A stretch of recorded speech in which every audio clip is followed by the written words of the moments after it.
There was a village nestled in a lush, green valley, surrounded by hills and forests. It was a serene and peaceful place where everyone knew each other. A short distance from the village, there was a small, cozy house where a boy named Bansi lived with his loving parents. Bansi was in the 8th grade and studied at a school located near the forest. He was a curious and adventurous boy who loved exploring his surroundings. In his village, there was a small pond where Bansi used to bathe and swim a little. He thought he could swim well. Bansi went to school every day with his friends. Among his friends, Mohan and Raju were his best friends. They spent their days playing, studying, and dreaming about the future.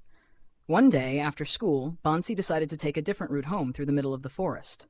Along the way, there was a deep pool surrounded by rocks, where no children ever bathed. But that day, for some reason, he felt like swimming in it and ran towards it. He thought he would swim well and jumped in. As soon as he dove in, he realized the pool was deeper than he had thought. He tried to swim, but soon realized he couldn't. He started to drown, and water began to fill his lungs. Bansi felt like his life might end there. Suddenly, he saw a thick piece of wood floating in the water. He used all his strength to try to grab it. Somehow, he managed to hold on to the wood and pulled himself up. Slowly, he reached the shore.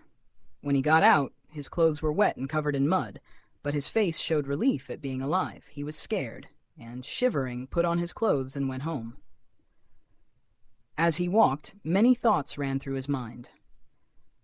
He realized that there is a big difference between what we think and what actually happens. Bansi had risked his life and learned that one must always be careful and thoughtful before taking any steps in life.